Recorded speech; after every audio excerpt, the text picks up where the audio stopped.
About a week ago, I decided to buy a new phone. I went to look on Craigslist, and I found the perfect deal, a new iPhone 12 for only $400.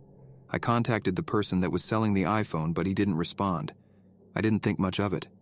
Over the next couple of days, I continued to message him, but he still didn't respond. But finally, he did. I talked to him and he only sent me his address, which I found strange. I told him that I'll come over tomorrow to get the phone. The next day, I decided to go to this guy's house. That was a really stupid move looking at it now. When driving down the rocky street, it seemed like nobody lived in any house on the street. Ignoring that red flag, I went to his house. It was dark, the wood was old and uneven. I noticed the grass was uncut and rough. I approached the front door and it swung open, which startled me. "Do you want the phone or not?" A man said in a deep and dark voice. "Yeah, I have $400 in cash, is that what you want?" I spoke. "Yeah, that'll work," he said. I walked up and gave him the money. He snatched it from me and slammed the door in my face. He didn't open the door for what seemed like hours, but when he finally did, he just stuck his arm out with the phone. After I grabbed it, I asked him, "What's your name?" He paused, then he said, John Smith." After that, I turned around and walked away, but I didn't hear him close the door. When I turned on my car, I looked at the door, and I saw him, still staring at me. Creeped out, I put all my weight on the gas pedal and floored it down the street.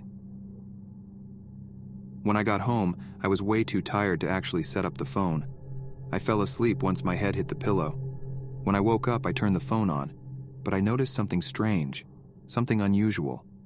I noticed that the phone was still signed in with the last person, probably the creepy guy who sold it to me. So, feeling a little nosy and curious, I opened the phone. "What an idiot," I said, laughing. "That guy didn't even have a password." This is too easy, I thought. After opening the phone and going to the home page, I immediately went to the Photos app and found nothing. There were no photos in the camera roll. Then I went to the photo albums, and that was when I found something. The photo album was titled, "A Fun Night," with a winking emoji. At first, I thought the pictures or videos in there would be, judging by the album's title. But they weren't. There were only 2 videos, both with a black thumbnail. I played the first video. It was a black screen, and the only sound I heard was soft rain. After a few seconds, the camera quickly panned up. It made me jump. It was so quick and sudden. The camera was turned to look at a car outside. The camera stayed fixed on that car for more than 30 seconds. What the hell is this? I thought to myself, confused. Then a woman actually opened the car door and got out of the car. I did not know this woman, nor have I seen her. After the camera wouldn't move away from her, a man started laughing in a maniacal tone. Then he said, "Can't wait to have a fun night with you." That's when I stopped my breath.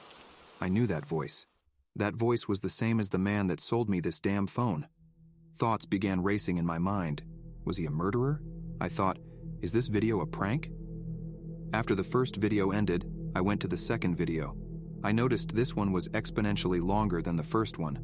While the first one was 2 minutes long, this one was 7 minutes. The same thing happened like in the first one. It started out as a black screen with rain in the background.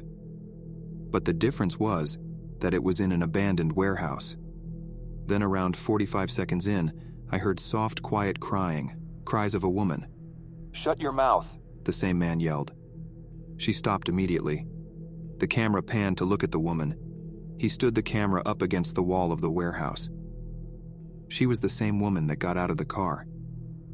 I started to become lightheaded because of this. Is this a sick joke? I thought.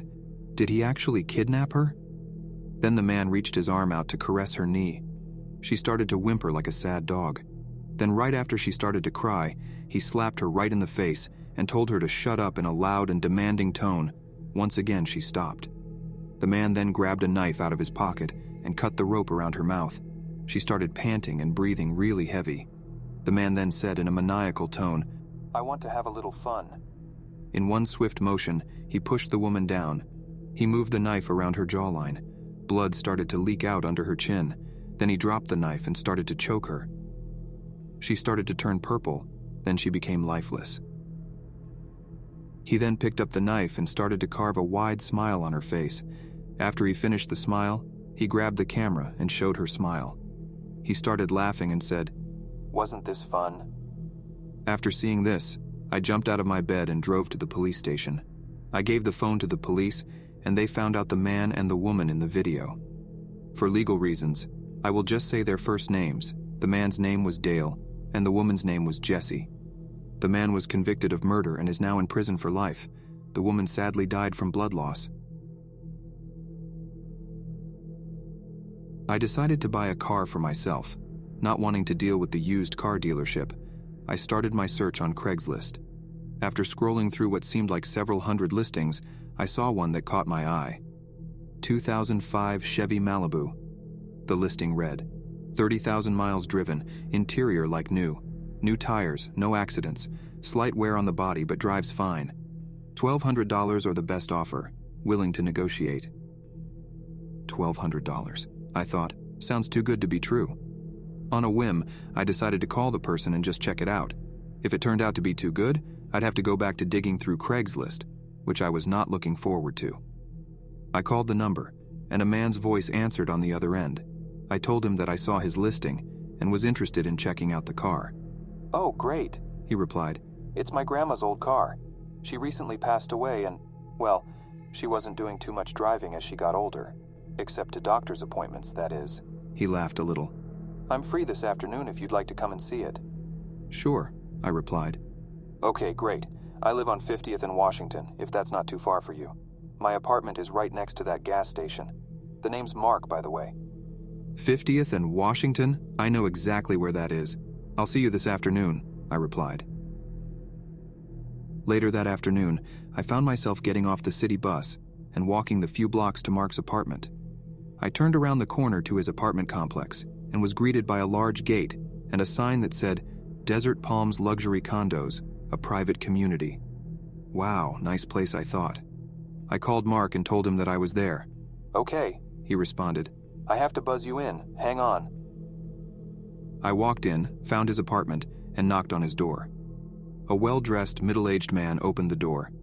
"Hi, you must be Al. Nice to meet you," he said, and gave me a firm handshake. "Can I get you anything? Water? Coffee?" he asked.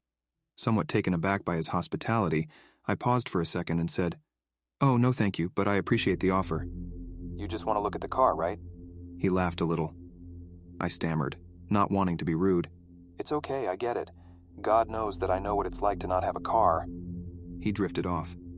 "Anyway, let me get the keys and I'll show you where it's parked." He led me to the car, and I started looking at it. Sure enough, the tires were brand new, the interior looked good, and just like on the listing, there was external wear, but nothing that would give me pause. "You want to drive her around the block and see what you think?" he suggested, and held out the keys. I took the keys from him, started the car, and let him get in the passenger seat. I drove around and tested the AC. Yep, good and cold.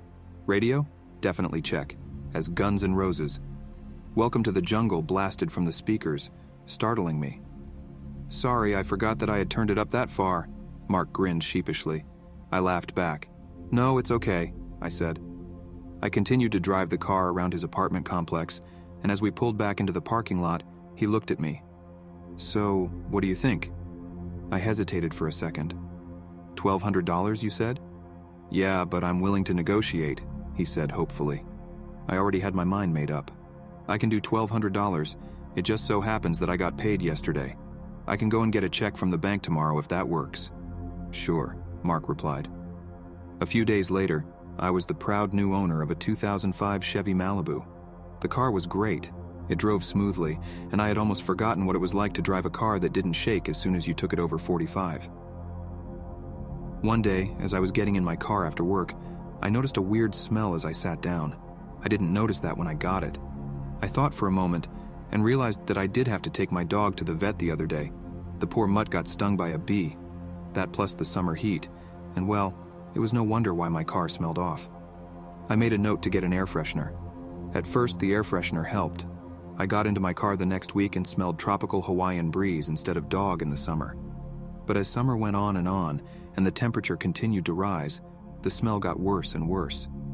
By this point, I could definitely tell it wasn't the smell of my dog. It almost smelled like I forgot to take the milk out of my car when I went to the grocery store. One day after work, I decided that I would have to find the source of that smell before it got even worse. I opened all the doors in my car and pulled the seats all the way back. I looked in the glove compartment, under the hood, under the seats. Nothing. As I walked around the back to the trunk, I noticed that the smell was stronger. Much stronger. I could feel the bile rising in my throat as I almost vomited from how strong it was. Okay, it's in the trunk, whatever it is. I opened the trunk. To my surprise, all that was in there was my tire patch kit, some empty grocery bags, and the jack for the car. Holding my breath, I took out the tire patch kit. I smelled it. Nope. The empty grocery bags? Nope. Nothing had spilled. I hadn't forgotten to take any groceries out. Where is this smell coming from? I stood in front of my car for a second, not quite sure what to do. Then I noticed something that I hadn't before. On the left-hand side, in the very back, nearly hidden by the spare tire, I saw something poking out. It looked like a plastic bag. Maybe I forgot to take some groceries out. That would certainly explain the smell, I reasoned to myself. I pulled on the bag. The heat had caused the bag to become flimsy, and I felt it tear. Damn it, I thought. My hand broke through and I felt something slimy and wet underneath. I tried to pull on it, but whatever it was stuck. I began to try and wiggle out whatever it was, and I immediately wished I hadn't. To my horror, I saw something looking back at me. Not animal. No. That would have been better. It took a second for my brain to register what it was, and when I did, my blood ran cold. It was human. A half-decomposed human head was staring back at me.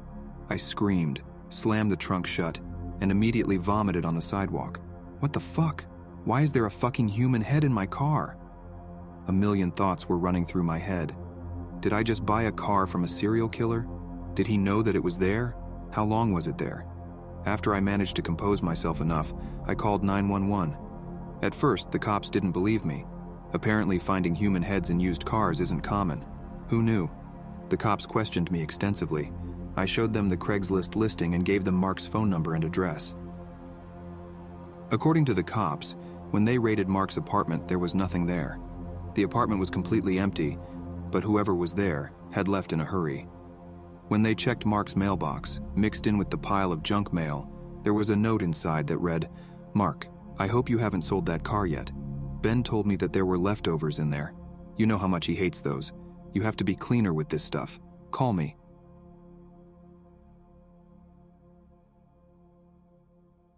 A couple of years ago, I used Craigslist all the time. I used to buy collectible items like old coins and stuff. One day when I was browsing around Craigslist, I saw a really good deal on an old coin from the 1900s. My first instinct was, of course, to buy it, so I looked it over and it seemed like the real deal. I emailed the guy about the offer and eventually, he emailed me back. In the email, he didn't really talk about the coin, but I just put it off and emailed him about the coin again. This time he actually talked about the coin, and he sent me some more pictures of it. A couple of days later, after close consideration, I decided to buy the coin, so I emailed him and asked where we could meet. He said he worked days, and he got off at 9 p.m., and it takes about an hour to get home, so I said I would wait at his house until he got home and make the deal. He said that was a good idea, so we decided I should stop by tomorrow. The next day, I ate dinner at around 8:45 and then left because it would take me about an hour to get there as the guy lived away from the city in a pretty remote area. When I got there, I grabbed $15 and waited for him. While I was waiting, my car's battery died. I was feeling really sleepy, so I just ignored it. I tried my best to stay awake, but just as I was about to pass out, I saw headlights in the distance. I looked at my watch, and it was 10 p.m. The car pulled into the house's driveway, and a middle-aged looking guy with glasses and long hair got out of the car. I got out of my car and asked if he was ready to make the deal. He said yes, and told me to come to his house. I told him it would be quicker if he just brought the coin out here, but he insisted I went in. I finally just agreed with him and went inside. His house looked like something from the early 1900s. It was only one story and made of old bricks. When we got in, it smelled like thousands of dead animals in one room. We sat down in the kitchen and talked. After 2 minutes of talking, I asked about the coin. He said he had it in his room and he went to get it. While I sat there, I was sure I heard voices coming from the door next to the chair I was sitting in. When the guy got back, I asked him about it, and he said it was just his radio playing in the basement. I paid him the $15, but he said that he didn't want $15 and I should give him $30 more. I told him I did not bring any more money and that he agreed to $15 in the email. He got furious after I told him that. He hit the table very hard and then tried to hit me with a glass that he picked up from the table. I quickly grabbed the coin and ran outside to my car. I got in my car and locked the doors. I tried to start, but then reality hit me and I remembered the battery was dead. I started to panic, and soon, the guy came running out of his house with a gun. He shot my window. Somehow the bullet missed me. He came closer to the car and reached for the lock. That's when I blacked out. After a while, I woke up in a room filled with chains and other weapons. There were 2 other people in there, both having missing limbs and were covered in blood. I freaked out and tried to get up, but I was tied. I decided to keep calm and look for anything that I could use to get free. Miraculously, I saw a piece of glass next to me. I loosened up one of my hands and grabbed it and cut my tied hands free. I cut the rope around my legs and got up. I quietly went upstairs. The guy was asleep in his room. I sneaked around the house to find a phone and eventually found one and dialed 911. When the cops got there, they arrested the man and said he was a wanted criminal. They unlocked the chained up people and took them to the hospital, and I got a ride from the cop back to my house. I arrived at my house, and I immediately went back to sleep. This whole experience still haunts me to this day, and this is why I never ever visited Craigslist again.